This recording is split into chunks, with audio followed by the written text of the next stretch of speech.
rekan-rekan ibu-ibu di tempat ini, kita akan melanjutkan sesi selanjutnya, yaitu mengenai deteksi dini kekerasan seksual pada modul perlindungan anak. Nah, sebelumnya telah diawali dengan pemberian tugas oleh rekan saya tadinya. Apakah ibu-ibu sudah mendapatkan tugas ya tadi ya bersama dengan fasilitator sebelumnya? Sudah ya, yaitu menemukan gejala-gejala kekerasan yang dialami oleh anak-anak. Sudah ya, sudah mendapat tugas ya. Nah, sekarang saya akan menjelaskan apa yang menjadi gejala-gejala anak ketika mengalami kekerasan seksual. Nah, jadi saya pertama-tama ingin bertanya dulu, apa yang akan dilakukan ketika mendapati anak atau saudara mengalami kekerasan seksual? Iya. Ya, Ibu Clarissa dipersilakan. Apa yang akan Ibu lakukan ketika mendapati anak atau saudara ketika mengalami kekerasan seksual? Iya, baik. Terima kasih Ibu atas partisipasinya menjawab. Nah, di sini tadi Ibu Clarissa menjawab akan melaporkan pelaku kepada pihak yang berwenang, seperti polisi ya Bu ya, seperti polisi. Nah, jadi itu memang hal yang sangat tepat dilakukan oleh kita sebagai orang tua ketika mendapati pelaku tersebut. Nah, di sini saya akan menjelaskan gejala-gejala yang tadi diberikan tugas oleh fasilitator sebelumnya. Kita akan membahas gejala-gejala apa yang dialami anak ketika mengalami kekerasan seksual. Yang pertama, tanda-tanda terjadi kekerasan seksual. Dilihat dari gerakan-gerakan tak wajar. Misalnya, kedua bahu terangkat sehingga menutupi leher. Ini gerakan refleks seseorang untuk melindungi tubuhnya. Kepala tertunduk ke dalam, kedua tangan dan kedua kaki menyempul erat, lutut tertekuk ke dalam, tubuh menekuk, mata berkedip-kedip, wajah pucat pasi, dan lain-lainnya. Jadi, apabila ibu-ibu mendapati gejala seperti ini terjadi pada anak, maka kita sebagai orang tua harus segera menjawab, mencari tahu apa yang sedang terjadi. Ya, kurang lebih seperti ini gambarnya.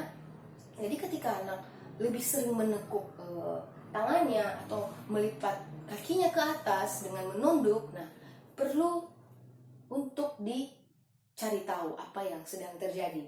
Nah, selanjutnya di sini tanda-tanda terjadi kekerasan seksual. Yang pertama dilihat dari gejala fisik. Sakit jika memakai celana dalam, mengeluh kesulitan atau kesakitan pada saat buang air besar dan buang air kecil.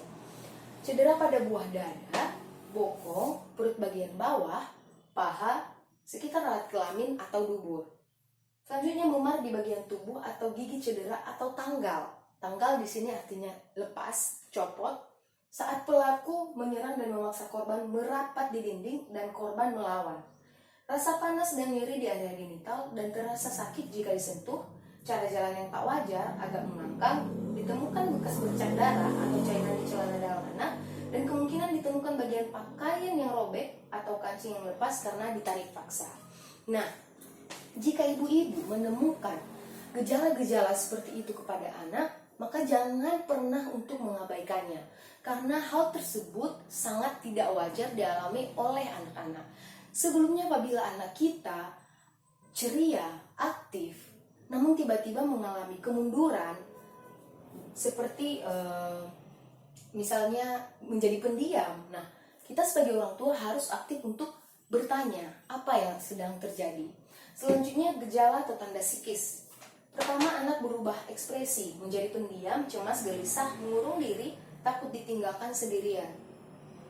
Menunjukkan keluhan-keluhan fisik yang tidak dapat dijelaskan penyebabnya, seperti pusing, sakit perut, atau masalah makan. Sulit tidur dan mimpi buruk diikuti mengigau, sulit konsentrasi dan sulit belajar sehingga tidak mampu menyelesaikan tugasnya.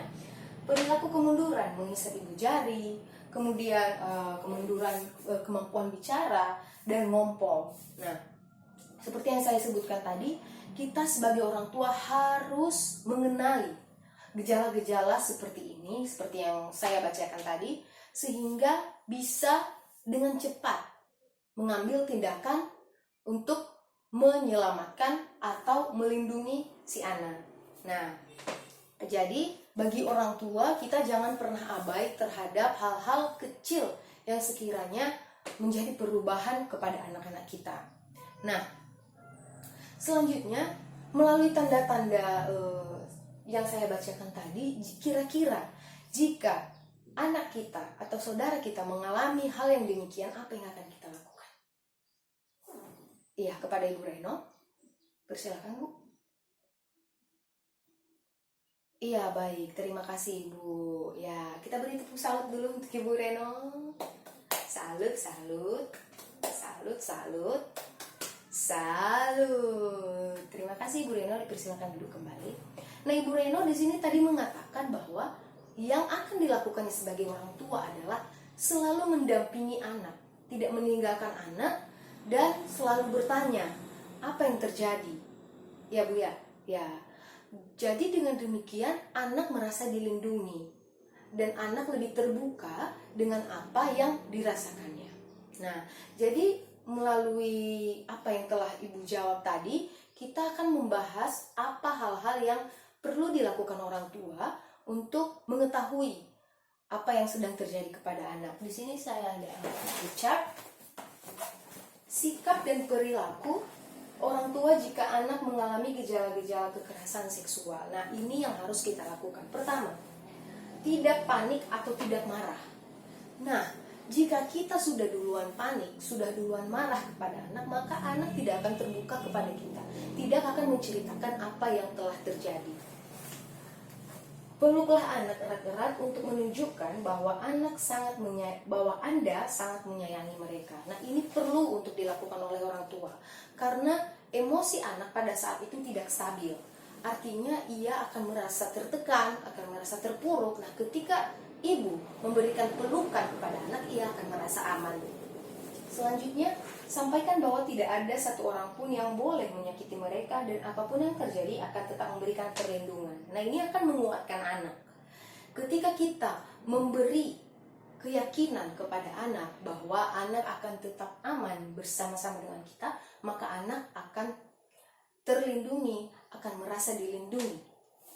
Selanjutnya, jadilah pendengar aktif tentang cerita dan pendapatnya. Nah, di sini artinya bahwa jangan nanti ketika anak bercerita kita selalu mendominasi percakapan.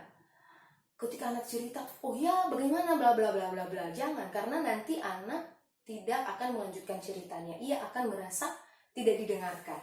Selanjutnya, mintalah pertolongan ahli atau lembaga layanan, laporkan ke polisi. Nah, ini tadi yang setelah seperti yang disampaikan Ibu Clarissa ya, untuk melaporkan ke polisi atau melaporkan kepada lembaga-lembaga yang berwenang. Tindakan pertama, tindakan awal, orang tua harus mengambil bagian dulu. Kita harus lebih duluan mengetahui apa yang terjadi kepada anak. Nah, ketika sudah kita ketahui, maka kita barulah melapor kepada lembaga atau polisi. Nah, jadi demikian nanti bisa ditindaklanjut apa kemudian tindakan untuk para pelaku ataupun kepada korban, yaitu anak. Nah, jadi ini adalah sikap yang harus dilakukan orang tua. Ibu-ibu, melalui pertemuan kali ini, saya harap bahwa apa yang telah kita bahas tadi, apa sikap orang tua, gejala-gejala yang dialami anak ketika mengalami kekerasan seksual, itu harus kita perhatikan. Jangan sampai kita abai, jangan sampai kita lalai, sehingga anak yang mengalami kekerasan seksual itu menjadi lepas dari tangan kita, dari genggaman kita. Nah, baik. Terima kasih Ibu-Ibu atas kehadiran Ibu pada sore hari ini. Untuk langkah selanjutnya akan dilanjutkan oleh rekan saya. Selamat sore dan sampai jumpa.